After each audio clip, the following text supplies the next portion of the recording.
5.18 문제에서만큼은 우리 우파가 결코 물러서는 안 된다고 생각합니다. 5.18 폭동이라고 했습니다. 그게 5.18 민주화 운동으로 변질이 됐습니다. 종북 좌파들이 지금 판을 치면서 5.18 유공자라는 이상한 괴물 집단을 만들어내면서 우리의 세금을 축내고 있습니다.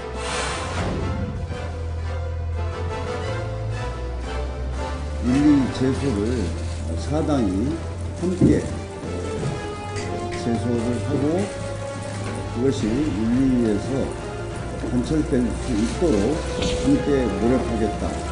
당에 부담을 주는 그러한 행위 안 했으면 좋았을 걸 그렇게 생각이 듭니다.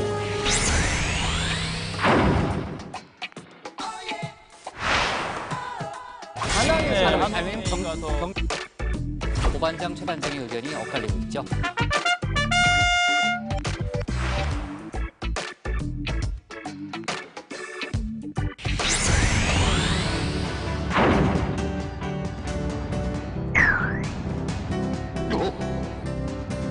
이것도 하는 거는 그 사람들의 사정이라는 거 우리하고 관계없는 거라니까요. 위원장님 아들 그런 얘기를 누가 했다면 수준은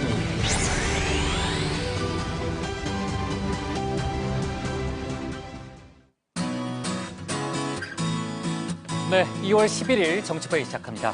신반장, 이제 날짜 나왔죠, 장소 나왔죠. 네. 북미 간의 그 2차 정상회담이 이제 보름 남짓밖에 안 남았는데 의제는 어느 정도 좁혀졌나요? 일단 그 외교 소식통들에 따르면 지난주에 그 평양에서 열린 2박 3일간 실무 협상에서 상당히 이견 차를 좁힌 걸로 알려졌고요. 네. 또 다음 주 17일부터 2차 실무 협상이 예정되어 있잖아요. 그것도 중요하겠네요. 여기서는 그 하노이 선언의 아주 구체적인 내용까지 확정이 될 걸로 보입니다. 좋습니다.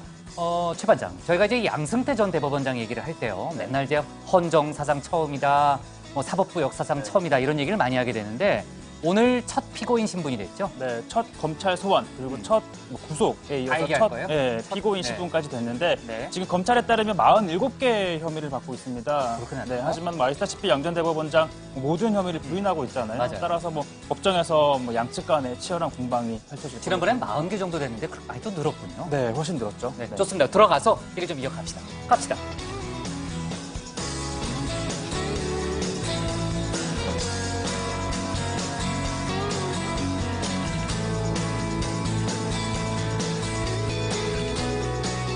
네, 반장들 자리에 앉았으면 정치보회를 시작하죠.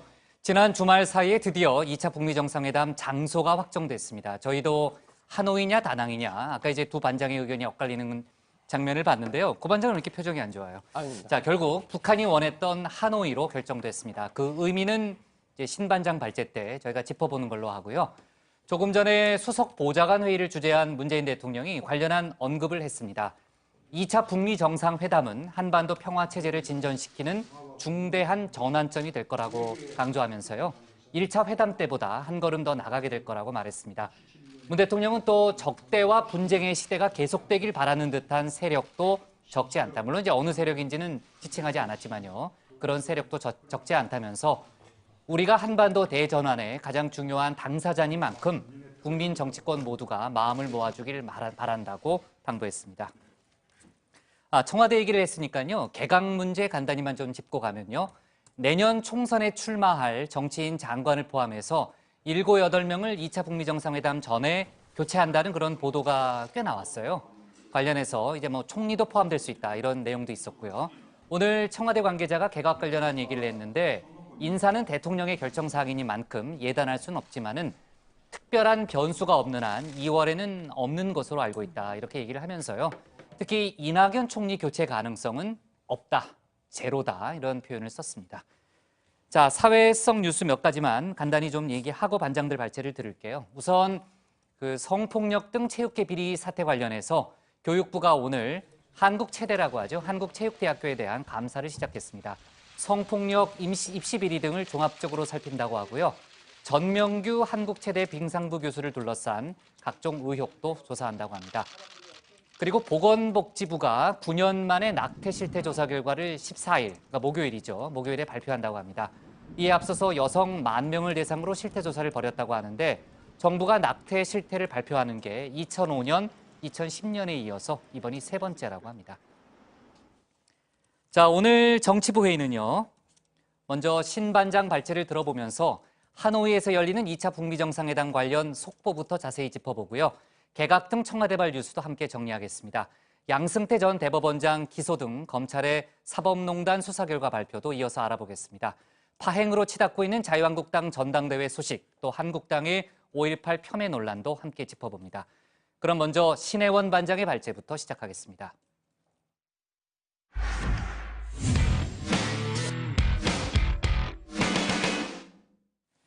네, 조금 전에 얘기했던 대로 2차 북미 정상회담이 27일과 28일 베트남의 수도 하노이에서 열립니다.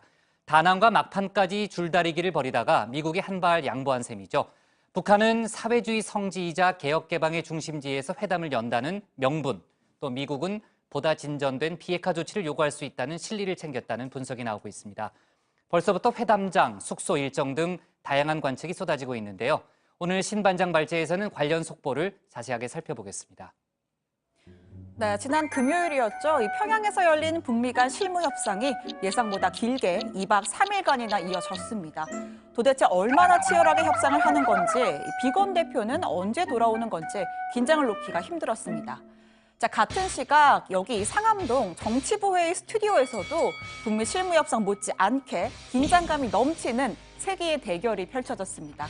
전 세계의 관심은 전혀 쏠린 바가 없지만 그 어느 때보다 치열했던 베트남 전문가 대 혁이 종혁이의 대결입니다. 제가 또 보시는 것처럼 다낭, 하노이, 호치민 시간차를 두고 다 방문해 본 경험이 있기 때문에 저 언뜻 노는 모습인 것 같은 느낌이지만 느낌일 뿐입니다. 자, 정치부회의 안에서는 베트남 전문가로 소통하지 않습니까? 제가 분석해본 결과 이번 정상회담 바로 제 생각에는 다낭에서 열릴 것 같습니다. 고 반장은 다낭을 택했는데 혹시 반장들 중에 뭐 하노이 찍을 사람 없어요? 전 예전에 하노이가 더 경쟁을 붙여야 재밌으니까. 왜냐면 북한 대사관도 있으니까 훨씬 더 유력하지 않나 싶습니다. 좋아요. 그럼 최 반장은 하노이, 고 반장은 다낭. 네, 복국장의 도발로 시작된 세계의 대결. 아시다시피 승자는 당장 열흘간의 휴가에서 돌아와 초기 생생하게 살아있는 최 반장에게 돌아갔습니다. 사실 고 반장뿐만 아니라 저도 그렇고 대부분의 기자들이 다낭에 조금 더 무게를 실었던 게 사실입니다. 트럼프 대통령이 쉽게 양보하지 않을 거라고 생각했던 거죠. 자, 이로써 최 반장의 직업이 개그맨이 아니라는 것, 기자라는 사실이 확인됐습니다. 끝으로 이 혁이 저와 관련된 의견도 참 많았는데 박진영님은 역시 최 반장이 있어야 정치부회의가 재밌다라고 하셨고요. 자기가 생각해도 웃기긴 하네요. 죄송합니다. 그런 네. 모양이네요. 네. 그리고 붉은 융단 레드벨벳님이네요. 네, 최 반장이 정신 차리면 누가 웃길 것인가. 그리고 멜로디 후디님은 최 반장. 죄송합니다. 왜 이렇게 웃죠? 최 반장, 멜로디 후디님, 최 반장 왜 돌아왔냐? 뉴스룸 안 갔냐라고 하셨는데 저는 복국장이 여기 있는 한 가지 않습니다. 네, 이제부터 본격적으로 하노이가 낙점된 이유를 하나씩 살펴보겠습니다. 이 베트남의 천년 고도인 하노이는 프랑스에 대항한 독립전쟁의 중심지이자 미국과 싸워 공산 진영에 의한 통일을 이뤄낸 북베트남의 수도였습니다. 한마디로 반외세 항전의 성지라고 할 수가 있죠. 또 통일 이후엔 도이머이, 즉 쇄신 정책을 채택해서 고도 성장을 거듭하면서 베트남 경제의 심장 역할을 해왔습니다. 이 체제 보장과 개혁 개방, 딱 김정은 위원장이 그리는 정상국가 로드맵 그 자체라고 할 수 있습니다. 또 2차 정상회담을 계기로 베트남 국빈 방문까지 성사된다면 할아버지 김일성 주석과 베트남의 국부 호찌민 주석의 이 만남을 반세기 만에 재현할 수 있게 됩니다. 지금 보시는 영상이 이 과거 김일성, 호치민 주석의 회담 영상인데 거의 김정은 위원장과 도플갱어 같은 모습이죠. 자, 자신의 정통성을 부각시키면서 북한 내부적으로 선전 효과를 누릴 수 있습니다. 자, 미국 입장에서도 하노이는 괜찮은 카드입니다. 1995년 국교 정상화 뒤에 미국은 베트남의 최대 수출 대상국이 됐습니다. 하노이를 평양의 롤모델로 제시할 수가 있겠죠. 트럼프 대통령은 트위터를 통해서 북한은 대단한 경제 강국이 될 것이다. 핵 개발을 주도한 꼬마 로켓맨이 아닌 또 다른 종류의 경제적인 로켓이 될 것이라고 강조했습니다. 추가적인 비핵화 조치를 얻어내기 위해서 전략적인 양보를 했다는 시각도 상당합니다. 장소 의전에선 북한의 편의를 봐주되 합의문을 쓸 때 실리를 더 챙기겠다는 거죠. 영변 핵시설, 동창리 엔진 시험장 폐기에 더해서 플루토늄과 우라늄 농축시설 해체까지 거론되고 있습니다. Chairman Kim also committed, in both the joint statement from the aforementioned Pyongyang summit, as well as during the Secretary of State's October meetings in Pyongyang, to the dismantlement and destruction of North Korea's plutonium and uranium enrichment facilities. Before the process of denuclearization can be final, we must also have a complete understanding of the full extent of the North Korean weapons of mass destruction and missile programs. 북미 실무팀은 회담을 열흘 앞둔 오는 17일에 두 번째 실무 협상을 이어가기로 했습니다. 아예 회담 개최지인 하노이에서 만날 가능성이 유력하게 거론되고 있습니다. 문재인 대통령도 다음 주 트럼프 대통령과 전화 통화를 가질 예정인데요. 하노이 정상회담 의제와 전략을 공유하고 한미 간 긴밀한 공조를 확인하는 차원이 될 걸로 보입니다. 이미 큰 원칙에 합의한 한반도의 완전한 비핵화, 새로운 북미 관계, 한반도 평화 체제를 보다 구체적이고 가시적으로 진전시키는 중대한 전환점이 될 것이라고 기대합니다. 정부는 그 과정에서 남북 간 대화와 소통의 채널을 항상 열어두면서 한미 간의 공조를 긴밀하게 해왔습니다. 앞서 청와대는 비핵화를 푸는 방식에 한미 간 입장차가 없음을 확인했다면서 비건 대표 역시 We are on the same page, 같은 선상에 있다는 뜻을 밝혔다고 전했습니다. 우리 정부는 하노이 회담 결과가 스몰 딜, 그 이상의 것이 될 것을 기대하고 있습니다. 오늘 청와대 발제 이렇게 정리합니다. 2월 말 북미 하노이 선언 나온다. 다음 주 한미 정상 통합니다. 네, 고반장 너무 의기소침해하지 마요. 왜냐하면 전문가 한 90% 이상이 다낭을 택했잖아요. 그죠? 다낭이 더 유력하다고 봤잖아요. 어디서 열리는 게 뭐가 중요합니까? 결과가 중요하지. 아니, 중요하긴 해요. 어디서 열리는가. 아, 예, 그렇습니다. 중요하죠. 그건 당연히. 네. 근데 최 반장은 어떻게 맞췄어요? 사실 뭐 고반장 말처럼 뭐 하노이냐 다낭 뭐 안 중요할 수도 있지만 다들 다낭이라고 할 때 저는 하노이라고 확신을 했잖아요. 아니, 뭐 여기서 뭐 어떻게 알았냐? 네, 여기서 말씀드릴 수 없지만 제 나름대로의 뭐 정보원 취재원들이 있고 또 뭐 제반의 사정을 고려해봤을 때 하노이가 확실하다. 제가 뭐 방송에서 누차 말씀을 드렸죠. 네, 찍었군요. 지금 뭐 구체적으로 증거를 못 대는 거 보니까. 좋습니다. 뭐. 아니. 네. 진행하십시오. 자, 앞으로도 혁이혁이의 활약을 좀 기대해 보고요. 자, 주말 사이에 이제 2차 회담 장소가 이제 확정이 됐고요. 그 전에 이제 날짜는 이미 확정이 된 상태였습니다. 평양에 갔던 비건 대표 이제 우리나라에 왔다가 이제 미국으로 돌아갔고요. 트럼프 대통령에게 이제 관련한 보고를 아마 충실하게 할 걸로 보고 한미 정상 간의 통화도 이뤄질 전망이 높습니다. 자, 오늘 아까도 저희가 잠깐 장면을 봤지만 문재인 대통령이 2차 북미 정상회담에 대해서 그 관련한 언급을 했잖아요. 의미 부여도 하고요. 네, 그렇습니다. 문재인 대통령이 오늘 수석보좌관 회의에서요. 이번 2차 북미 정상회담 개최를 한반도 평화 프로세스의 일대 진전이라고 평가했는데요. 1차 회담에서 한 발 더 나아가서 완전한 비핵화, 또 새로운 북미 관계, 한반도 평화 체제를 구체적으로 진전시키는 중대한 전환점이 될 것이라고 말했습니다. 또 전례 없는 과감한 외교적 노력으로 70년 불신의 바다를 건너고 있는 북미 정상의 결단에 경의를 표한다고도 했습니다. 아직도 한반도 비핵화와 평화 프로세스가 과연 잘 될까라는 의구심이 적지 않은 것이 현실입니다. 심지어 적대와 분쟁의 시대가 계속되기를 바라는 듯한 세력도 적지 않습니다. 그러나 남북미 정상들이 흔들림 없이 그 길을 걸어가고 있는 것은 역사가 가야 할 방향에 대한 강력한 믿음이 있기 때문입니다. 네, 이 국민과 정치권의 지지도 당부했는데요. 변화는 우연이 아니라 간절한 의지와 노력이 있었기에 실현 가능했다면서 정부는 지금까지처럼 우리의 역할을 다하겠다, 뜻을 모아달라고도 말했습니다. 국회의장님과 정당 지도부를 포함한 국회 대표단이 미국을 방문하는 것도 같은 뜻이라고 믿습니다. 지금 한반도에서 일어나고 있는 세계사적 대전환에서 우리가 가장 중요한 당사자임을 생각하면서 국민들께서 그리고 정치권에서도 크게 마음을 모아주시길 당부드립니다. 네, 이제 2차 북미 정상회담의 장소는 하노이로 좁혀졌고 북미 정상이 어디에 묵을 것인가 다양한 예측이 쏟아지고 있습니다. 지금 여러 가지 이제 예측들을 종합해 보면은 그 여러 국제회의가 열렸던 국립 컨벤션 센터가 회담장으로 가장 유력하다면서요? 네, 일단 2차 정상회담 장소로는 2006년 에이펙 정상회의, 또 2010년 아세안 정상회의를 치른 국립 컨벤션 센터가 유력합니다. 하노이 시내에 있지만 또 넓은 정원으로 둘러싸여 있어서 주변 통제나 경호가 수월하다고 하고요. 벌써부터 검색대가 설치가 되는 등 보안이 대폭 강화됐다고 합니다. 베트남에도 우리 설날과 같은 명절인 이 떼이라고 하는 연휴가 지난주 주말까지 이어졌는데 떼이요? 네, 떼이라고 하는데 이 정부 관계자들도 휴일을 반납하고 막바지 준비에 나선 걸로 전해지고 있습니다. 또 주 베트남 북한 대사관도 비슷한 모습이라고 하는데 휴일에도 많은 직원들이 출근을 했고 또 우리 방송사를 비롯한 내외신 기자들이 현재 대사관 앞에서 이 분주한 분위기를 취재를 하고 있습니다. 네, 김정은 위원장이 국빈 방문할 가능성이 높기 때문에 지금 얘기했던 북한 대사관이 상당히 바빠지겠네요. 네. 저는 이제 하노이는 가본 적이 없는데 양 관장, 지금 이제 양 정상의 숙소로는 어느 장소가 거론되고 있나요? 예, 물론 저도 가보지는 않았지만 그냥 이제 보도 내용을 말씀드리면요. 이 트럼프 대통령 숙소로는 JW 메리어트 호텔 있지 않습니까? 거기가 1순위로 거론이 된다고 합니다.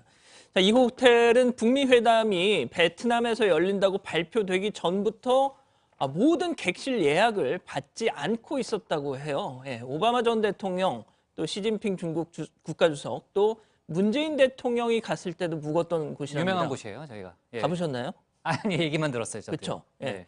호수로 둘러싸여서 경호에도 유리하고 이 회담장으로 유력한 그 컨벤션 센터, 방금 신반장이 얘기한 거기와도 인접해 있다고 합니다. 그래서 또 일각에서는 또 회담 마치고 여기서 또 이 호숫가 산책 이거 또 연출하는 거 아니냐. 충분히 가능하네요. 예, 또 그런 얘기가 나오더라고요. 네, 그러니까 트럼프 대통령이 원래 이제 다낭을 원했던 것으로 알려져 있잖아요. 그 휴양지 풍경을 좀 보여주고 싶어 했다, 이런 얘기도 많이 나왔는데 지금 양 관장이 얘기했던 대로 이제 호숫가 산책이라든지 여러 가지 충분히 가능한 그런 시나리오라고 봅니다.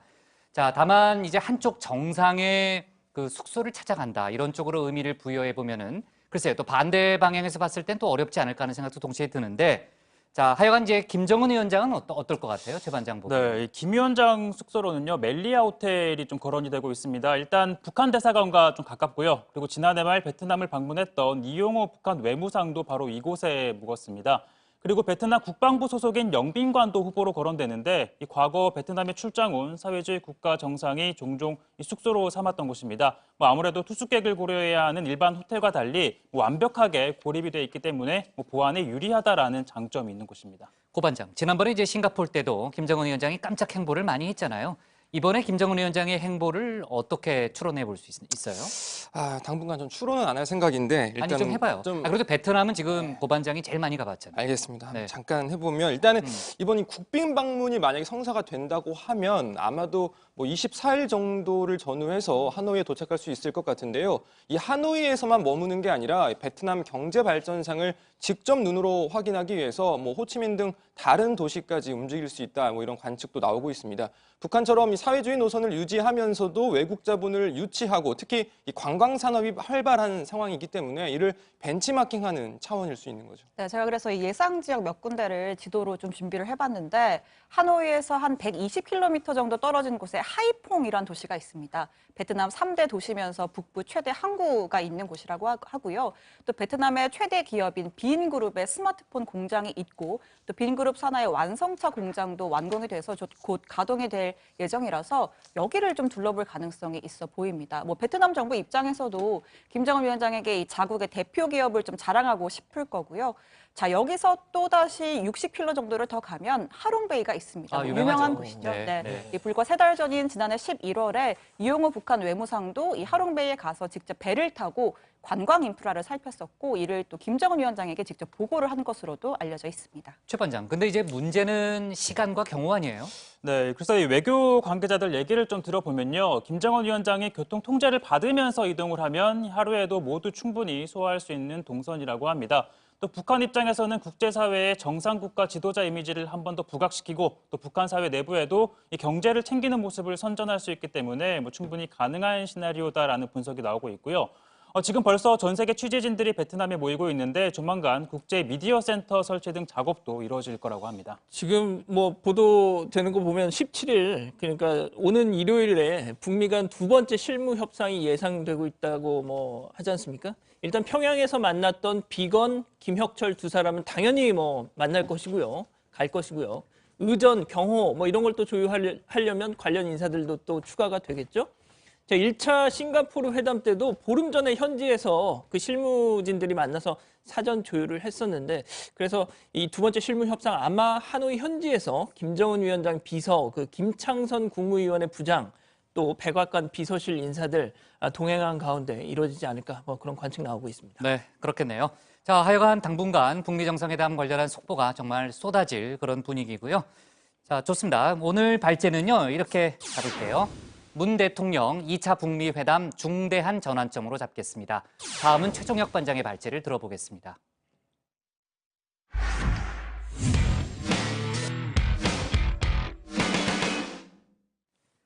검찰이 오늘 사법농단 의혹의 정점으로 지목한 양승태 전 대법원장을 재판에 넘겼습니다. 전직 대법원장으로서 헌정사상 처음 구속된 데 이어서 결국 법정에서는 불명예도 피하지 못했습니다. 검찰은 또 구속영장이 기각된 바 있는 고영한 박병대 전 대법관도 함께 기소하면서 8개월에 걸친 사법농단 수사도 사실상 종지부를 찍게 됐습니다. 오늘 최 반장 발제에서는 검찰의 사법농단 수사 결과 발표 내용을 자세하게 짚어보겠습니다. 네, 대한민국 건국 후 역대 대법원장을 지낸 인물은 모두 13명입니다. 자, 이 가운데 4명이 정권이 교체되거나 또 정치 권력과의 충돌 등으로 임기를 채우지 못했고요. 임기를 채웠지만 전두환 정권의 유태흥 전 대법원장은 인사파동으로 법관 탄핵안 발의 1호라는 불명예를 안았고 또 퇴임 후에는 스스로 목숨을 끊었습니다. 자, 이처럼 오욕으로 얼룩진 사법부 70년 역사상 가장 큰 치욕, 바로 수위를 입고 재판에 넘겨진 전직 수장일 겁니다. 자, 검찰은 오늘 양승태 전 대법원장을 구속 기소했습니다. 양승태 전 대법원장을 일제강제징용 손해배상 사건 재판 개입, 법관 인사불이익 조치, 법관 비위 은폐 등 사건과 관련하여 구속 기소하고 검찰은 판결 선고 시까지 최종적으로 법과 상식에 부합하는 결과가 나올 수 있도록 공소 유지에 최선을 다하겠습니다. 자, 양 전 대법원장의 공소장은 300여 페이지에 달합니다. 자, 검찰이 판단한 공소 사실은 크게 4가지로 요약을 해볼 수 있는데요. 자, 먼저 법원의 위상 강화와 이익 도모, 그리고 대내외적 비판 세력 탄압, 그리고 부당한 조직 보호, 끝으로 공보관실 운영비 불법 집행입니다. 자, 이 가운데 가장 많은 부분을 차지하는 건 첫 번째 혐의였는데요. 자, 행정부로부터 이익을 도모하기 위해 강제징용, 정교조, 국정원 대선 개입 등 재판에 개입을 합니다. 자, 그리고 입법부를 상대로 서기호 전 의원 사건에 개입한 것으로 봤습니다. 그리고 대법원의 위상을 높이고 헌법재판소를 견제하기 위해 내부 정보를 수집하고 또 재판에 개입한 혐의도 받고 있습니다. 결국 양승태 전 대법원장은 자신이 법복을 벗는 날까지 강조했던 사법부의 독립을 스스로 지키지 않았다는 겁니다. 정치적인 세력 등의 부당한 영향력이 침투할 틈이 조금이라도 허용되는 순간 어렵사리 이뤄낸 사법부 독립은 무너지고 민주주의는 후퇴하고 말 것입니다. 자, 통상 법원은 기소 뒤 2, 3일 내에 사건을 배당하게 되는데요. 자, 서울중앙지법에서 형사합의재판부는 16곳이 있습니다. 자, 이 가운데 인사이동이나 퇴임이 예정된 7곳, 그리고 임종원 사건을 맡은 재판부는 업무량이 많아 제외될 가능성이 높습니다. 그리고 사법농단과 직간접적으로 관련된 3곳을 제외하면 남은 건 5개 재판부로 줄여지는데요. 자, 이 가운데 형사합의 34, 35부는요. 사법농단 사건에 대비해 지난해 새로 만들어진 만큼 양 전 대법원장 사건을 맡을 가능성이 높다는 관측이 나오고 있습니다. 자, 이렇게 외형적으로 논란의 여지가 있는 재판부를 제외하더라도 이 공정성 문제가 불거질 수도 있습니다. 사법농단에 연루된 전현직 판사들은 약 100여 명이죠. 자, 추가로 재판에 넘겨질 경우 이 세밀한 경력까지 파고들면 결국 아무 관련 없는 판사를 찾는 건 현실적으로 어렵다는 지적이 나오고 있습니다. 이 시간 제가 국민께 송구스러운 것은 자유한국당의 반대로 제가 대표 발의했었던 특별재판부 설치 법안을 통과시키지 못한 점입니다. 사법농단에 연루된 판사들이 그대로 남아서 재판을 하게 되는 상황이라서 공정한 재판이 될지에 대한 국민적 걱정이 매우 큰 상황입니다. 검찰은 양 전 대법원장과 함께 앞서 한두 차례 구속영장이 기각됐던 박병대, 고영한 전 대법관도 함께 재판에 넘겼습니다. 상당수 양 전 대법원장과 혐의가 겹칩니다. 그리고 이미 재판을 받고 있는 임종원 전 차장도 판사 블랙리스트에 가담한 혐의로 추가 기소됐습니다. 자, 이로써 지난해 6월부터 본격적으로 착수했던 사법농단 수사도 8개월여 만에 마무리가 됐습니다. 자, 이러한 가운데 관심이 쏠리는 인물, 바로 윤석열 서울중앙지검장인데요. 이 지검장 서열 1위인 윤 지검장, 지난해 6월 고검장 승진해서 제외가 됐었는데 이 고검에는 수사권이 없기 때문에 적폐청산 등 주요한 현안 사건 처리를 위해 유임이 됐다라는 해석이 나왔습니다. 자, 이런 와중에 오는 3월 1일 수원 고등검찰청이 개청을 합니다. 이 관할 인구수로만 따지면 서울고검 다음으로 많아서 부산고검을 제치고 출범 직후 전국 2위가 됩니다. 자, 현재 지방고검장 중 한 명을 전보하는 게 유력해 보이지만 이 윤석열 지검장을 고검장으로 승진시켜 보임을 할 것이라는 관측이 나오고 있습니다. 앞서 윤 지검장은 박근혜 정부 당시 국정원 댓글 사건을 수사하다가 좌천이 됐다가 문재인 정부에서 검사장으로 승진하며 곧바로 서울중앙지검장에 임명돼 화려하게 부활했습니다. 축하드립니다. 소감 한 말씀 부탁드릴게요. 소감? 글쎄, 갑자기 이렇게 좀 너무 벅찬 직책을 맡게 돼가지고 깊이 고민을 좀 해보겠습니다. 어떻게 할지 최선을 다하겠습니다. 자, 그리고 2년째 전국 최대 검찰청을 이끌며 국정농단 수사에 이어 사법농단 수사까지 이끌어왔습니다. 그만큼 차기 고검장 승진 1순위라는 관측이 나오고 있죠. 자, 참고로 검찰총장은 고검장급에서 임명하는 게 관례인 만큼 고검장이 되는 순간 총장 후보가 되는 셈입니다. 자, 이에 윤석열 지검장이 수원 고검장을 거쳐 곧바로 차기 검찰총장으로 향하는 직행열차를 탈 것이다라는 분석이 나오고 있습니다. 다만 이 고검장 부임 4개월 만에 총장 후보가 되면 야권의 반발이 클 것으로 예상되는 만큼 이 윤석열 검찰총장 카드는 문재인 정부 마지막 임기 때 꺼내들 것이라는 관측도 함께 나오고 있습니다. 자, 오늘 발제 이렇게 정리해 보겠습니다. 양승태 구속 기소 사법농단 수사 마무리입니다. 네, 자, 양승태 전 대법원장 기소 얘기를 하기 전에요. 조금 전에 이제 막 들어온 속보 하나를 좀 다루고 갈게요. 지난번에 이제 자유한국당이 5.18 광주민주화운동 진상규명조사위원회 위원 추천을 미루는 바람에 그 위원회가 잘 구성이 안 되고 있다는 얘기를 저희가 많이 다뤘잖아요. 최근에 이제 한국당이 3명의 위원을 추천한 바 있습니다. 그중에 문 대통령이 조금 전 3명의 의원 중에 이동욱 전 월간조선 기자 그리고 권태호 전 연합사 작전처장 등 2명에 대해서 위원 추천을 임명 거부권을 행사하기로 결정됐다는 청와대 발표가 있었습니다. 특별법에서 정한 여러 가지 자격 요건이 있는데 그 자격 요건을 충족시키지 못했다는 게 청와대의 설명이고요. 저희도 이제 전에 다뤘던 적이 있지만 지난번에 이제 한국당이 추천한 의원들 중에 상당수가 5.18 민주화운동을 폄훼하고 왜곡한 논란에 휩싸여 봤잖아요. 지금 관련해서 이제 들리는 얘기를 좀 종합해 보면은 이제 5.18 단체들이 그 위원들에 대한 임명을 거부할 것을 사실 요구해 왔잖아요. 관련해서 그 요구를 결과적으로 수용하면서 또 진상규명 의지를 드러냈다. 이런 분석이 나오고 있습니다. 관련해서 자유한국당 일부 의원들의 5.18 모독, 폄훼 논란이 지금 상당히 후폭풍이 거센데 관련해서는 이따 고반장 발제 때 저희가 자세히 짚어보는 걸로 하겠습니다. 자, 다시 이제 양승태 전 대법원장 얘기로 갈게요. 검찰이 오늘 양 전 대법원장을 재판에 넘겼는데 공소 사실이 정확히 어떻게 됩니까?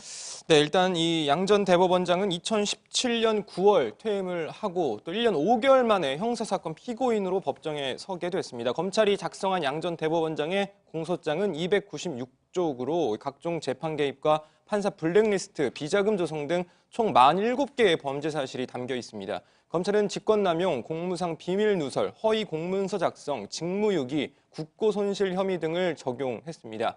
양 전 대법원장의 공소장은 사실상 그동안 사법농단 의혹 수사를 총 정리한 보고서라고 볼 수 있습니다.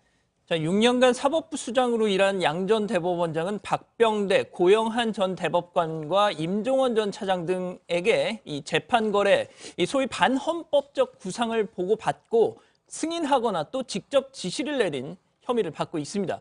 자, 그동안 여러 번 저희가 전해드렸듯이 이 강제징용 피해자들의 손해배상 소송, 통진당 의원들 지위 확인 소송, 전교조 법외노조 통보 처분 소송, 원세훈 전 국정원장 댓글 사건 등등 이렇게 부당하게 개입한 것으로 파악이 되고 있죠. 자, 자, 검찰은 양 전 대법원장이 이 같은 범행을 저지른 건 이 상고법원 도입과 이 법관 해외 파견 같은 이 법원의 이익을 도모하기 위해서 청와대 그리고 외교부의 협조를 이끌어내기 위해서였다. 이렇게 판단을 하고 있는 겁니다.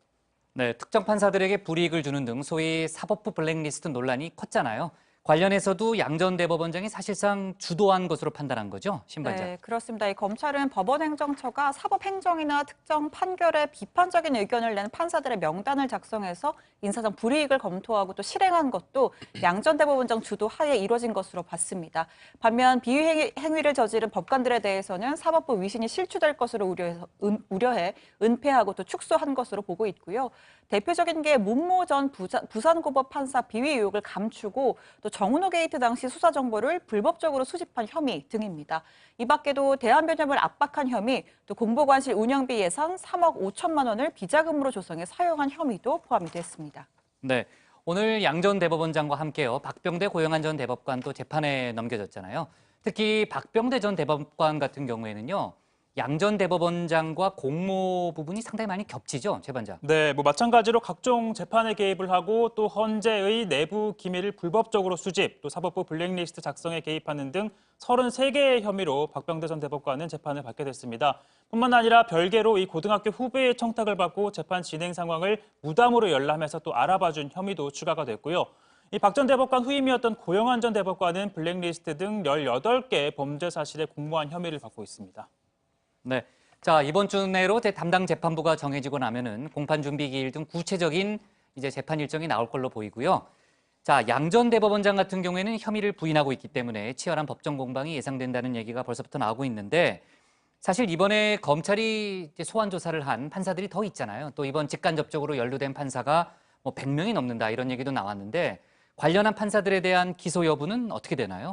네, 일단 현재까지 사법농단 의혹으로 수사를 받은 전현직 판사들은 모두 약 100명 정도에 됩니다. 검찰은 이 가운데 가담 정도 등을 고려해서 이번 달 안에 기소 여부를 결정하고 또 해당 판사들에 대해서는 대법원에 비위 사실을 통보하기로 했습니다. 그리고 재판 거래 혐의의 이 경우에는 사법부의 상대방인 박근혜 전 대통령과 김기춘 전 비서실장 등 청와대와 정부 측 인사 그리고 자신이나 지인의 재판을 청탁한 전현직 국회의원들에 대해서도 직권남용 등 혐의 적용이 가능한지 검토를 거쳐서 사법 처리할 방침이라고 밝혔습니다. 네, 그러니까 이제 법원 내부 인사들에 대한 처분이 끝난 다음에 전현직 국회의원 등에 대해서 수사를 진행하겠다는 그런 의사로 일단 해석이 되고요. 그리고 이 내용도 좀 짚어볼게요. 청와대의 민간인 사찰 의혹을 제기했던 김태우 전 청와대 특감반원에 대해서 지금 검찰 수사가 진행 중이잖아요. 한쪽은 이제 뭐 김태우 전 수사관이 고발한 거고 한쪽은 이제 피고발된 건데 어제 기자회견을 열었죠. 그래서 추가 의혹을 폭로했는데 그건 어떤 내용이에요? 예, 이 자유한국당 회의에 참석했다가 이어서 그 회견이 열렸던 건데 이 김태우 전 수사관 드루킹 수사 상황을 알아보라는 텔레그램 문자 내역이 나한테 다 남아있다. 불법 사찰에 대한 전반적인 방증으로 볼 수 있다 이렇게 주장을 한 겁니다. 어제 이 기자회견에서 이인걸 전 특감반장이 자신을 포함한 특감반원 4명에게 이 드루킹 댓글 조작 의혹과 관련한 수사 상황을 알아보라 이렇게 지시했다고 주장했는데요. 그 내용 잠깐 들어보시죠. 이거 맞는지 USB에 대략 어떤 내용이 있는지 알아보면 좋겠는데 라고 지시하였습니다. 박모 특감반원이 위 지시대로 내용을 알아본 후 이렇게 보고합니다. USB 제출은 사실이고 그 USB 자료의 내용은 김경수와의 메신저 내용 포함하여 댓글 조작 과정상 문건이라고 합니다. 라고 보고했습니다. 자, 그러면 저 주장에 대해서 청와대는 뭐라고 했느냐? 대응할 가치가 없다, 가치도 없다 이렇게 밝혔습니다. 이 청와대 특감반 관계자는 당시 한 특감반원이 특검팀이 아니라 아는 기자에게 물어봐서 알게 된 정보를 공유한 것에 불과하다라고 했다는 거죠. 은밀하게 알아보라고 했다면 단체 대화방에, 단톡방에 그런 지시를 했겠느냐라면서 의혹을 부인했습니다. 네, 그런데 이렇게 김 전 수사관의 폭로가 이어지자 야권에서는 수사를 촉구하는 등 정부 여당을 향한 공세를 높이고 있습니다. 당장 어제 기자회견장엔 이 자유한국당의 안상수, 김진태 의원이 참석을 했고 바른미래당 이원주 의원은 김 전 수사관을 범죄자인 것처럼 모는 것에 분노한다라는 이야기를 했습니다. 또 같은 당의 하태경 최고위원도 오늘 특감반이 알아낸 드루킹 수사 정보가 김경수 경남지사에게 흘러갔을 개연성을 배제할 수 없다면서 수사를 통해 밝혀야 한다고 요구했습니다. 네, 그동안 이제 김태우 전 수사관은요, 청와대의 민간인 사찰 의혹을 수사하고 있는 서울 동부지검 쪽에는 참고인 자격으로 몇 차례 출석을 했잖아요. 그런데 이제 청와대가 고발한 공무상 기밀 누설 혐의 관련해서는 수원지검이죠. 내일 첫 조사를 받게 되는 거죠. 네, 수원지검이 내일 김 전 수사관을 피고발인 신분으로 불러서 조사를 합니다. 앞서 검찰은 이 김 전 수사관의 통화, 이메일 기록을 확보하고 서울중앙지검 사무실과 자택과 차량, 압수수색을 진행하는 등 재반 수사를 마친 다음에 이렇게 내일 소환 조사를 결정한 겁니다. 한편 김 전 수사관이 자신을 비판했던 이 윤영찬 전 수석과 홍익표 민주당 의원 등을 고소한 사건은 서울중앙지검에서 수사를 하기로 했습니다. 아, 그래요? 그러면은 김태우 전 수사관 관련해서 그동안 서울 동부지검하고 수원지검 이렇게 투트랙으로 수사가 진행돼 왔는데 하나가 더 늘었네요. 그렇습니다. 서울중앙지검까지. 자, 동시다발적으로 세 곳에서 진행이 되는 거고요. 좋습니다. 오늘 기사는요, 사법농단으로 잡을게요. 양승태 구속 기소, 사법농단 수사 마무리로 제목을 잡겠습니다. 다음은 양원보 반장의 발제를 들어보겠습니다.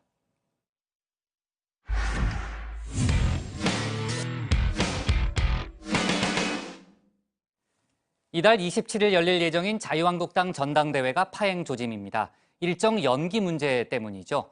황교안 전 총리와 김진태 의원을 제외한 당권주자 6명은 날짜를 연기하지 않으면 전대를 보이콧하겠다, 이렇게 배수진을 친 상태입니다.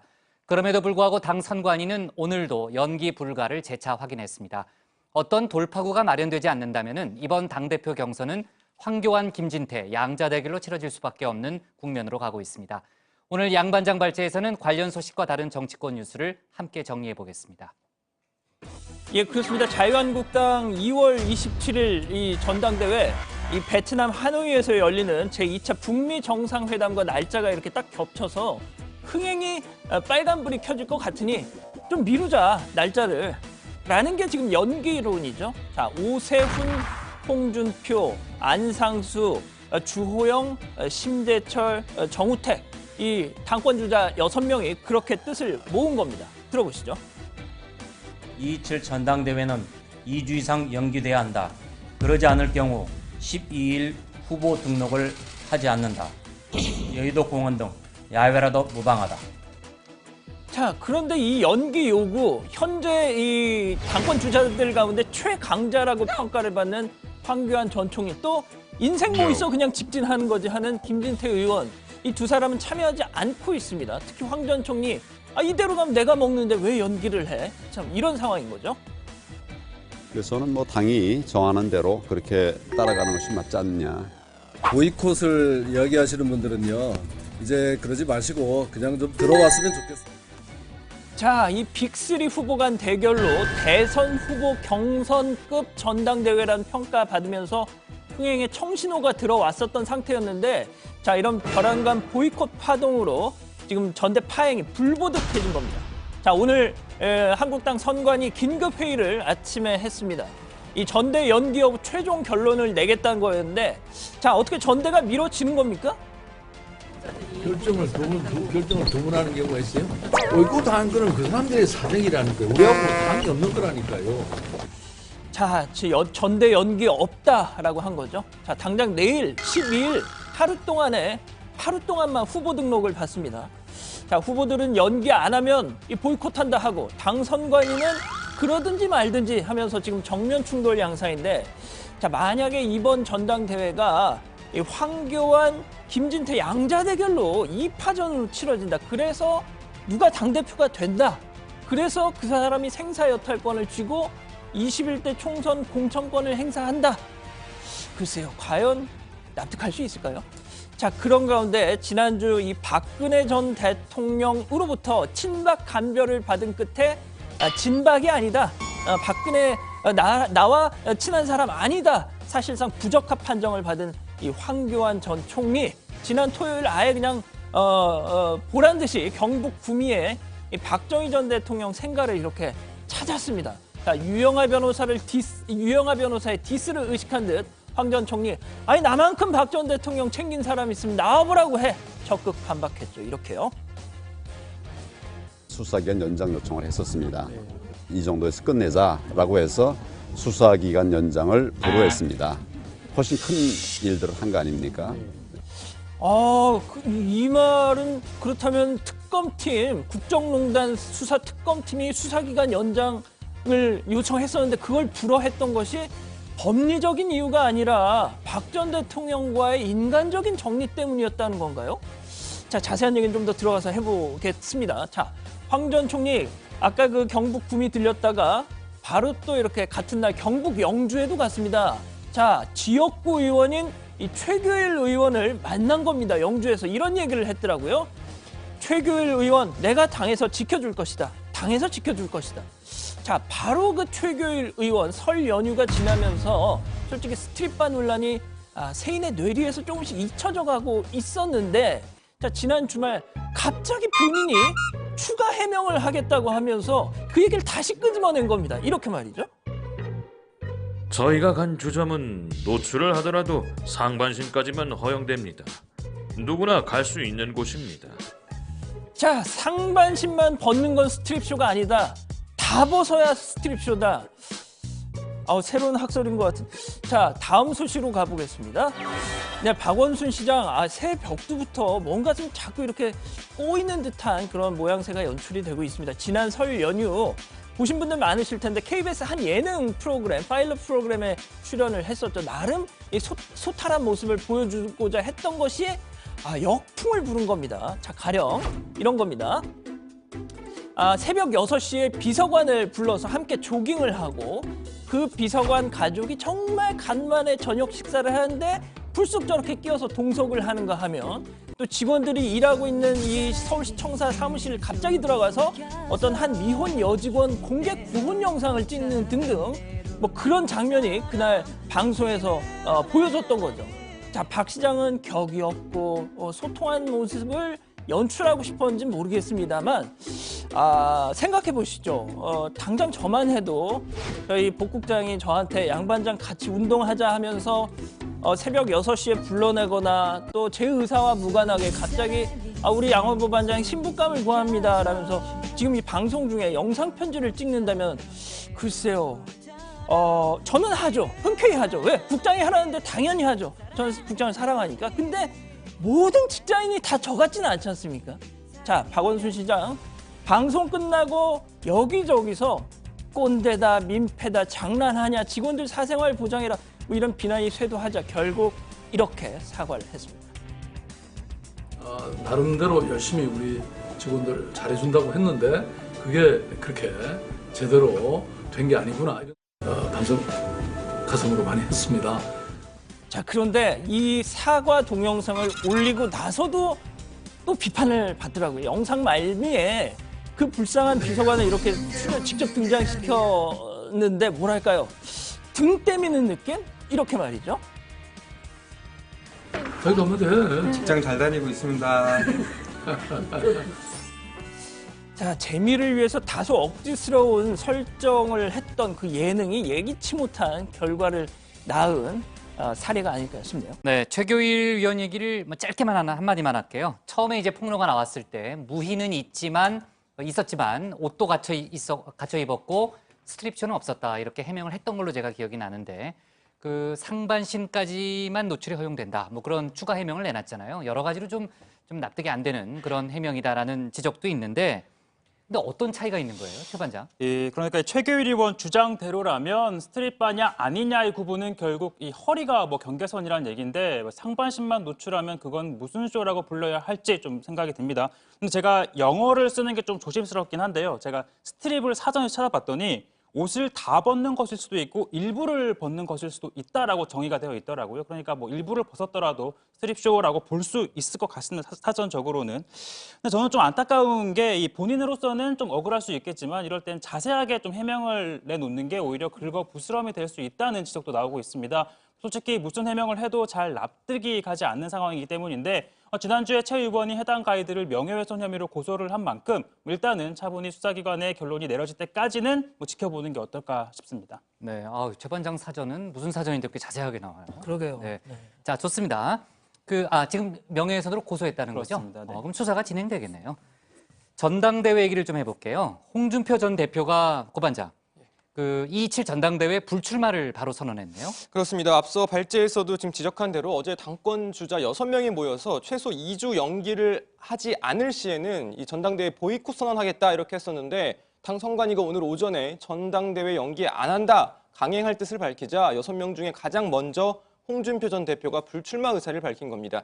입장문을 통해서 끝까지 함께하지 못해 유감이라고 했는데 복합적인 이유가 있을 겁니다. 일각에서는 이 북미 정상회담으로 경선 열기가 뜨거워지기도 어렵고 TV 토론도 단 2회에 그치면서 검증의 기회도 많이 주어지지 않고 또 오세훈 전 시장과의 단일화도 어려운 만큼 이 승산이 없다고 본 거 아니냐는 거죠. 자, 그리고 이 홍 전 대표 조금 전에 SNS에 추가 입장을 하나 더 내놨는데 탄핵 뒤치다거리 정당으로 계속 머문다면 당의 미래가 없다. 또 이렇게 주장했습니다. 네, 사실상 이제 황교안 전 총리를 비판한 그런 발언으로도 해석이 되는데 보통 저희가 이제 빅3라는 말을 많이 썼잖아요. 그러니까 그중에 한 명인 홍준표 전 대표가 이제 전당대회 출마를 안 한다면은 다른 당권 주자들도 영향을 좀 받을 수 있는 거 아니에요? 신반장? 아마도 오늘 내일 중으로 해서 추가적인 입장 표명이 계속해서 나올 걸로 보이고요. 솔직히 당 안팎에서는 이 지지율이 낮은 편인 당권 주자들의 경우에 컷오프에서 탈락해서 망신을 당하느니 불출마를 선언할 수 있는 그럴듯한 명분을 얻었다 이런 평가도 나오고 있습니다. 어쨌든 가장 관심은 또 다른 빅3 후보로 꼽혔던 오세훈 전 시장인데 홍 전 대표 불출마로 사실상 단일화 효과를 거둘 수 있다는 이점이 생겼거든요. 그런데 문제는 전대 연기 안 하면 보이콧한다라고 말했던 입장에서 어떻게 돌아서느냐, 회군을 하느냐가 그 명분을 찾기가 조금 어렵다는 지적인 건데 내일 후보 등록까지는 조금 지켜봐야 할 것 같습니다. 네, 만약에요. 한국당 대표 경선이 황교안 전 총리, 김진태 의원 2파전으로 치러진다면요. 그래서 두 명 중에 한 명이 대표가 된다면은 그 대표성은 인정할 수 있을까요? 예, 이제 그 절차적으로는 문제가 없죠. 절차적으로는 문제가 없는데 정치적으로 흔히 쓰는 반쪽짜리 아니면 반의 반쪽짜리 전당대회라는 지적이 벌써부터 나오고 있는데 과연 그렇게 해서 당대표가 되면 말씀하신 것처럼 0이 서겠느냐 이런 거죠. 더군다나 김진태 의원이 황교안 전 총리와 지지층이 겹친다는 점을 감안하면 그럼 만약에 소위 말하는 비박계 당심은 어떻게 또 반영이 될 것이냐 이런 지적도 있습니다. 자, 이번 지도부는 21대 총선 공천권을 행사하는데 그렇게 되면 과연 누구는 낙천이 되고 이런 과정에서 누가 승복을 하고 납득할 것인가 이런 우려가 벌써부터 지금 나오고 있는 겁니다. 네, 공천과 관련돼 있으면 정말 예민한 이슈죠. 그럼요. 그렇죠? 지금 홍준표 전 대표와 가까운 강현재 변호사가요. 당 선관위원장인 박관영 전 국회의장의 아들 총선 문제, 공천 문제하고 이번 사안이 관련돼 있다. 이런 문제 제기를 했던데 그게 어떤 사안이에요? 지난 8일에요. 강현재 변호사가 자신의 SNS에 박관용 선관위원장님 아들의 10년 전 부산 공청 예심 탈락이 내년 총선 때는 어찌 되나 한번 보자라는 글을 올린 겁니다. 이 말인즉슨 결국 박관용 전 의장이 아들의 공천 때문에 이 당대표가 유력한 황교안 전 총리에게 잘 보이려고 전대 연기도 하지 않고 룰도 유리하게 짜고 있다. 이런 의혹을 제기한 거죠. 자, 오늘 박 전 의장 전대 연기 불가 입장을 재확인하면서 강현재 변호사의 주장에 대해서 아주 강하게 불쾌감을 드러냈습니다. 한번 들어보시죠. 그런 얘기를 누가 했다면 그건 양아치입니다. 양아치 수준이에요. 네, 오늘까지 당 지도부가요. 보이콧 선언한 후보들을 대상으로 설득 작업을 벌인다는 얘기를 들었는데 추가로 나온 속보는 없어요? 일단 홍준표 전 대표가 불출마 입장을 글쎄요, 선언한 직후에 네. 황교안 전 총리가 네. 그럼 내가 전대 연기를 수용하겠다. 이런 그래요? 대승적인 입장을 보여서 뭔가 변곡점이 만들어지지 네네. 않겠냐라는 관측이 잠깐 제기됐었는데 네. 오후에 황 전 총리가 여전히 나는 당의 결정을 따르겠다. 그러니까 사실상 연기 의사가 없다라는 걸 밝히는 거죠.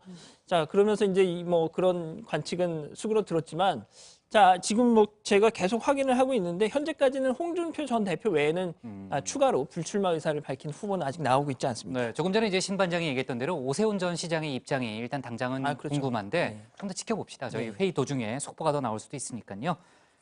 그리고 황교안 전 총리의 지난 9일 발언 지금 논란이 되고 있는데 국정농단 특검팀의 수사기간 연장 요청을 불허한 거는 박 전 대통령을 배려하기 위한 조치였다. 이런 발언을 했잖아요. 상당히 논란이 커질 수 있는 그런 발언 아닙니까? 그렇습니다. 유영하 변호사에 의해서 촉발된 진박 논란을 반박하기 위해서 박 전 대통령의 어려운 사정을 돕기 위해 이 정도에서 끝내자 이렇게 해서 수사기간 연장을 불허했다 이런 말이었는데 당시에도 이 황 전 총리의 이런 결정에 비판 목소리가 많았습니다. 보통 이 연장 요청이 오면 수용하는 경우가 관행이었고 특히 당시에 이 주요 대기업 관련 수사가 여전히 끝나지 않은 상황이었기 때문입니다. 때문에 민주당에서는 황 전 총리가 박근혜 국정농단의 공범임을 스스로 인정했다 이런 비판 목소리 나왔습니다. 이렇게 들어보시죠. 국민들의 법 감정과 전혀 다른 결정을 내린 것이 오직 박근혜 전 대통령을 돕기 위해서 했다. 그 참담함은 말로 표현할 수가 없습니다.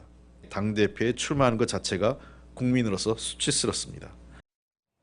네, 민주평화당에서도 입장이 나왔는데 권력을 이용해서 정당한 법 집행을 막았으니까 직권남용에 해당한다. 그런 지적을 했습니다. 아무튼 관련한 논란이 커질 수밖에 없는 그런 발언으로 보여지고요.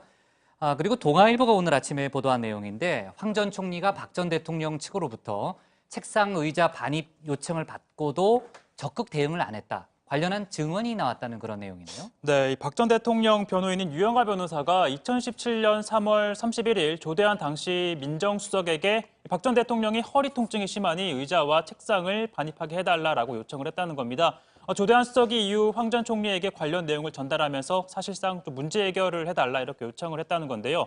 유영하 변호사는 이런 요청이 황교안 당시 권한대행에게 전달이 됐는지 여부는 확인하지 못했다라고 했지만 이 동아일보는 조대한 수석을 통해 전달이 됐다라고 보도를 한 겁니다.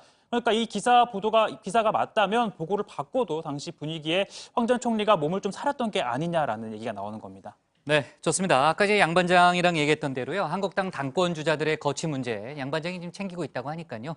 속보가 왜요? 챙기고 있죠? 속보 나올 수 있어요. 제가 해야 되나요? 양 반장이 해요. 네, 계속 좀 저를 사랑한다면서요. 계속 주시해야 할 것 같고요. 자, 제목은 이렇게 잡겠습니다. 한국당 전대연기 불가, 홍준표 불출마 선언으로 정하겠습니다. 다음은 고석승 반장의 발제를 들어보겠습니다.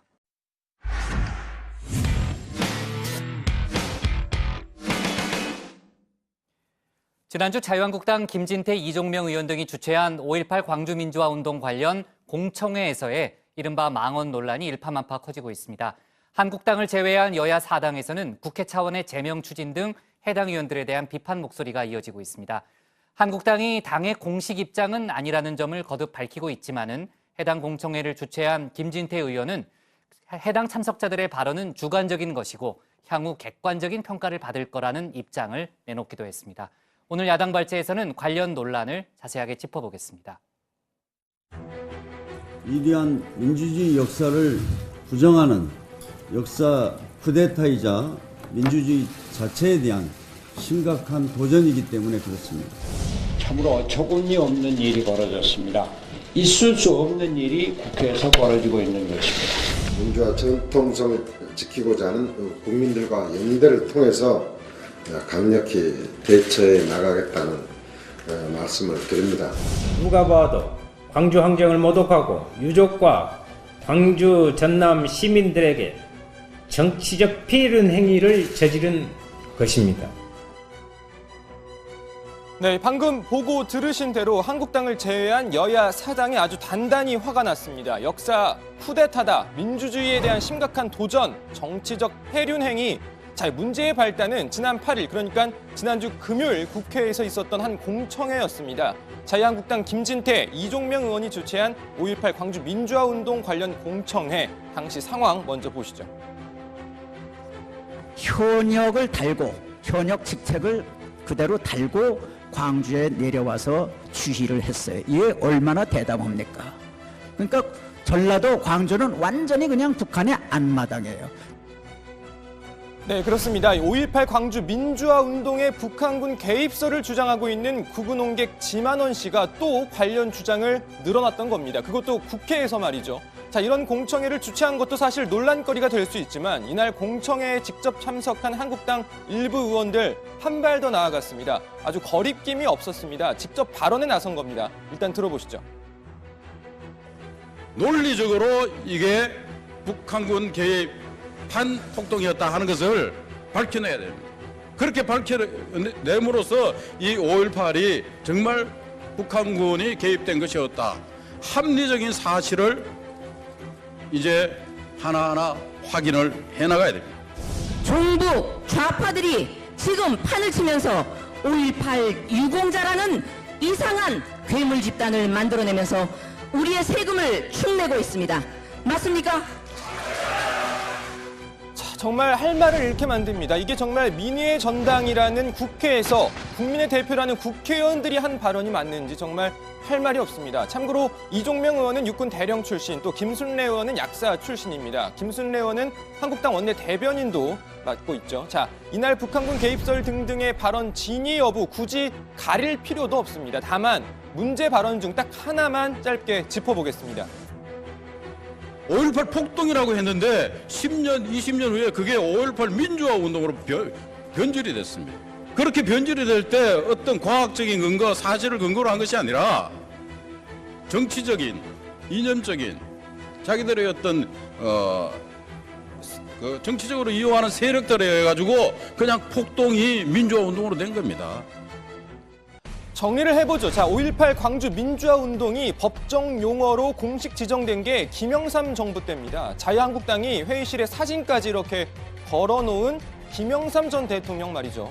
자, 그리고 민주화 운동이라는 이 명칭은요, 사실 김영삼 정부 출범 훨씬 전인 1988년 자유한국당 전신이라고 할 수 있는 당시 여당인 민정당에서도 이렇게 사용했던 명칭입니다.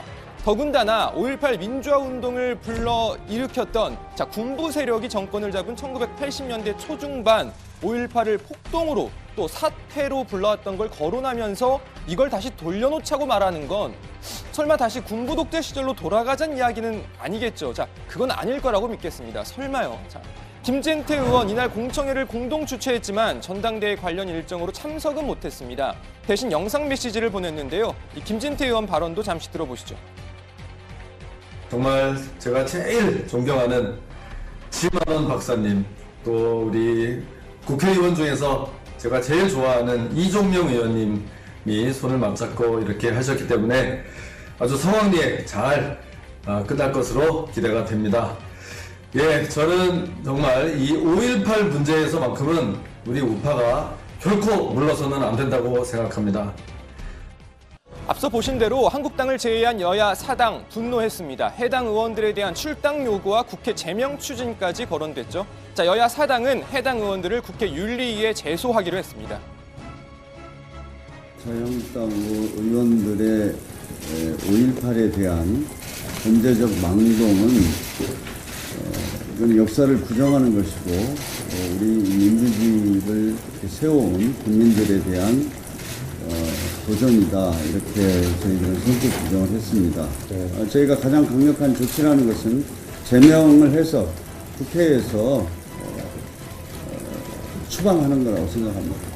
단순히 국회의원의 품위를 손상하거나 하는 구성적인 이야기가 아니라 민주주의에 대한 폭거 행위에 해당하기 때문에 가장 강력한 제명을 관철시키기 위한 윤리위 제소에 뜻을 모으고 있다라는 것을 말씀드립니다.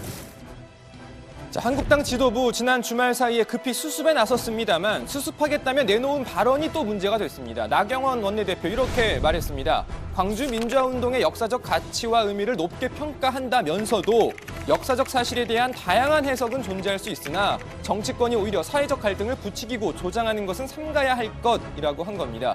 자, 역사적 사실에 대한 다양한 해석이라뇨. 자, 사실이면 사실이고 이 다양한 해석은 또 뭔지 모르겠습니다. 당장 이를 두고 비판이 이어지자 나경원 원내대표 다시 이렇게 입장을 내놨습니다. 이렇게 우리가 자꾸 과거로 가는 것 같은 것에 대해서 안타깝게 생각하고요. 이미 밝혀진 역사에 대해서는 그 다음 단계로 나가는 노력이 필요하다고 생각합니다.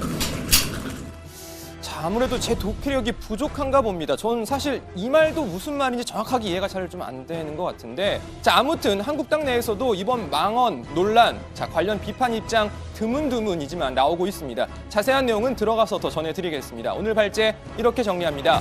민의의 전당서 5.18 북한 개입설 주장, 파문 일파만파.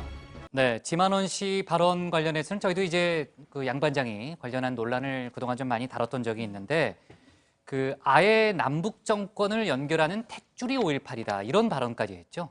예, 제가 지금부터 몇 마디 소개를 해드릴 텐데 뭐 정신 건강에 뭐 좋지 않은 그런 얘기들입니다만 그냥 한번 들어봐 주시죠.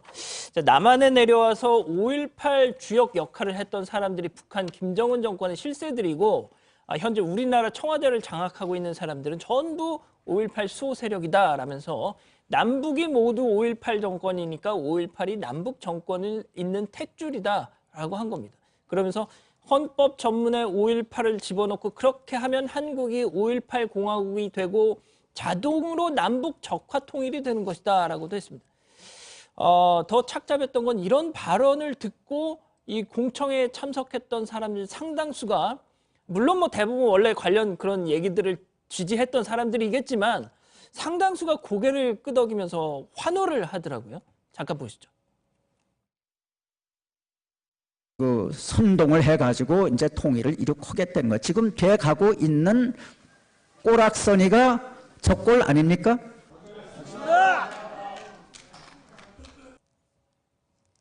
네, 공청회를 주최한 쪽이 한국당 김진태 의원과 이종명 의원이죠.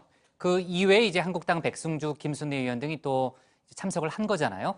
어때요? 지금 파문이 뭐 계속 커지고 있는데 관련한 의원들의 추가 입장이 나온 건 있나요? 일단 뭐 논란을 좀 진화하는 모습이었는데요. 일단 김진태 의원이 페이스북에 올린 메시지를 통해서요. 공청회 참석자들의 발언은 주관적인 것이고 향후 객관적인 평가를 받을 것이다라고 했습니다. 그러면서도 이 진짜 유공자분들에게 상처를 주려는 의도는 아니었을 것이라고 했는데요. 이 유공자 앞에 굳이 진짜라는 단어를 붙인 건 뭐 메시지를 진짜라는 단어를 붙인 의도가 메시지 마지막에 있었다고 좀 보여집니다.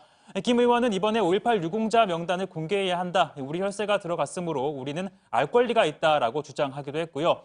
그리고 5.18 유공자를 괴물 집단이라고 표현한 김순례 의원은 한 언론과의 통화에서 이 5.18을 통해 사익을 추구하는 사람들을 걸러내자는 것이었지 이 유공자들을 폄훼하거나 음해할 생각은 전혀 없었다면서 이 대중연설을 하면서 그 뜻이 전달이 잘 안 됐다라고 해명을 했습니다. 신 반장, 뭐 한국당 내부에서도요, 뭐 전체는 아니지만요, 그 해당 의원들의 발언에 대해서 비판하는 그런 목소리들이 이어지고 있다면서요? 네, 뭐 이어지고 있고 커지고도 있습니다. 일단 장제원 의원은 당내 일각에서 급진 우경화 현상이 벌어지고 있다면서 이번 파문과 관련된 비판적 입장을 밝혔습니다.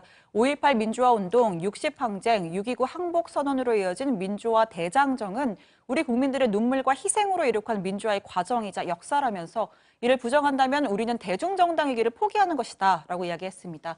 또 자유한국당 소속 권영진 대구시장도 요즘 당 돌아가는 꼴을 보니 가슴이 터질 것 같다. 황당한 웰빙 단식, 국민 가슴에 대못 박는 5.18 관련 망언, 당내 정치가 실종된 불통 전당대회 강행, 꼴불견 줄서기에다 철지난 박심 논란까지 제발 정신 좀 차리자 이런 얘기를 했고요. 비박계 좌장인 김무석 의원도 진실을 외면한 억지 주장이다. 크게 유감이다라는 입장 냈고 현재는 무소속인 서청원 의원도 내가 당시에 조선일보 기자로서 현장을 취재했는데 북한군 없었다. 국민 앞에 간곡하게 사죄해야 한다라는 글을 또 페이스북에 올렸고요. 오늘 오전 자유한국당 비대위 회의에서도 해당 의원들의 발언과 선을 그으려는 분위기가 역력했습니다. 잠깐 들어보시죠. 우리 전체 의견인 것처럼 보도가 되고 있습니다. 다시 한번 전체 의견이 아니다는 것을 말씀드리겠습니다. 김제, 정읍, 부안, 고창 등 동학혁명의 뿌리가 살아있는 호남 정서에 특히 저항정신이 자긍심에 상처를 준 것입니다. 네, 한국당을 제외한 여야 4당이요. 국회 윤리위에 제소를 하기로 합의했잖아요. 어때요? 그 제명을 하겠다는 의지는 강한데 현실적으로 제명은 가능합니까? 일단 여야 사당의 의지는 분명해 보입니다. 하지만 이 넘어야 할 관문이 많은데요. 현재 국회 윤리위원장이 한국당 소속 박명재 의원입니다. 일단 언론 보도 등에 따르면 박 의원은 윤리위 여야 교섭단체 간사 협의를 통해서 윤리위 전체 회의 상정 여부를 결정하겠다는 입장인 것으로 전해졌습니다. 그러니까 한국당 간사가 끝까지 반대를 할 경우에는 상정이 흐지부지 될 가능성도 있다는 겁니다. 우여곡절 끝에 상정이 돼서 제명안이 국회 본회의로 넘어가더라도 제적의원 3분의 2 이상의 찬성이 있어야 하기 때문에 현재 의석 분포상 한국당 의원들 상당수가 제명에 찬성해야 통과가 가능한 상황입니다.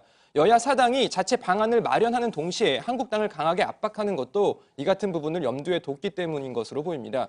자, 그리고 이 청와대에서 조금 전 관련 입장이 나왔는데요. 김의겸 대변인은 5.18은 역사적 법적 판단이 이미 끝났고 희생자들은 이미 유공자로 예우를 받고 있다면서 이번 파문은 이런 국민적 합의를 위반하는 발언이라고 생각한다고 말했습니다. 5.18 단체들도 지금 강하게 반발하고 있죠, 양 반장. 예, 대규모 상경투쟁을 예고했습니다. 일단 오늘, 그러니까 내일 모레 13일이죠. 자유한국당 항의 방문하고요. 또 관련자 제명, 또 공식 사과를 요구하기로 했습니다. 여야 지도부와 면담을 통해서 해당 의원 징계 요구하고 이런 역사 왜곡 행위 반복되지 않도록 처벌 강화하도록 특별법 제정 요청할 계획이라고 하고, 이게 중요합니다. 지만원 씨에 대한 구속수사 처벌을 정부에도 요구하기로 했습니다. 네, 광주 전남 지역의 지역 단체장들도 비판 입장을 내놨습니다. 이용섭 광주시장 차마 입에 담을 수조차 없는 망언으로 5월 영령과 민주시민 앞에 씻을 수 없는 죄를 지었다라고 해당 의원들 비판했고요. 또 자유한국당을 향해선 강한 유감을 표하며 지금이라도 온전한 5.18 진상규명에 적극 협조하라고 말했습니다. 김영록 전남지사 명백한 역사적 사실을 부정하고 날조한 지만원과 일부 국회의원은 국민 앞에 사죄하라. 그리고 공청회를 방치한 자유한국당에도 강한 유감을 표한다고 밝혔습니다. 네, 그리고 여야 지도부가 오늘부터 방미 일정을 시작했다면서요? 네, 어제 문희상 국회의장을 비롯해서 이해찬 민주당 대표, 정동영 민주평화당 대표 등 여야 5당 지도부가 미국을 찾았습니다. 방미 대표단은 낸시 펠로시 미국 하원 의장 등 미국 상하원 주요 인사들을 만나서 한반도 비핵화 공조 방안 그리고 한미 동맹 강화 등에 대해서 폭넓게 논의할 예정인데요. 일단 우리 시각으로 오늘 워싱턴에 도착한 대표단은 주미 대한제국 공사관을 방문해서 시설을 관람하는 등 공식 일정을 시작했습니다. 네, 좋습니다. 자, 오늘 기사 제목은요, 이렇게 잡을게요. 여야 4당 5.18 왜곡 한국당 의원 윤리위 제소로 제목을 잡겠습니다.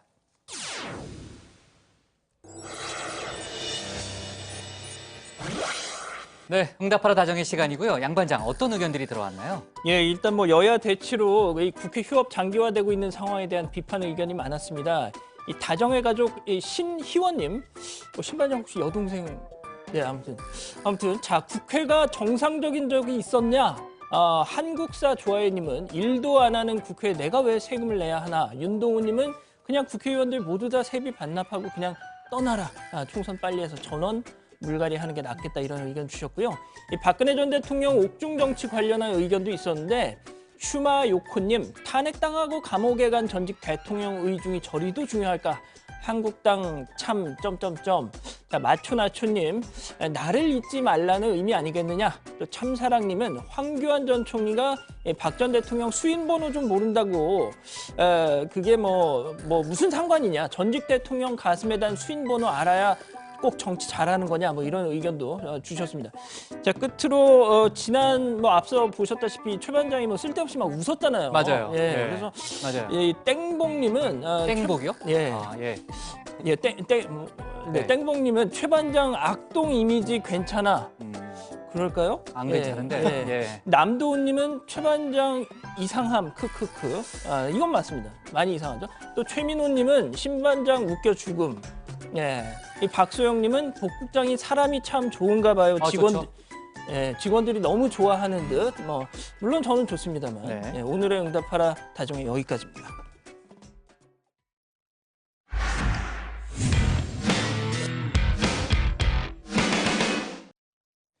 네, 미리 보는 내일 복국장의 60초 프리뷰 시작합니다. 오늘 회의 때 얘기했던 대로요.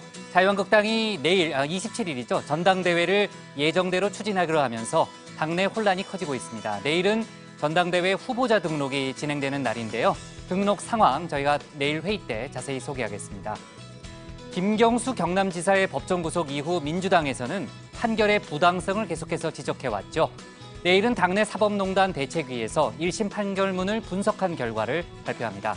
판결의 논리적인 문제점을 부각할 예정이라고 하는데 내일 회의 때 그 내용 소개하겠습니다. 또 공무상 비밀누설 혐의로 청와대로부터 고발당한 김태우 전 청와대 특감반원이 내일 수원지검에 처음 출석합니다.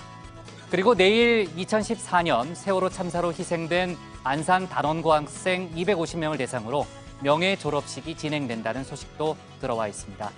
오늘 저희 회의 내용에 대해서요. 의견이나 궁금한 점 댓글로 남겨주시면은 응답하라 다정의 코너에서 소개하겠습니다. 오늘 정치부에는 여기까지고요. 저희는 내일 오후 5시 10분에 다시 찾아뵙겠습니다. 수고했습니다. 고생하셨습니다. 오세훈 전 시장 소식은 없어요? 예, 뭐 아직 지금 오늘 밤에 좀 체크해봐야 되겠네요. 내일 하겠습니다. 오늘 좀 체크해봐요. 네.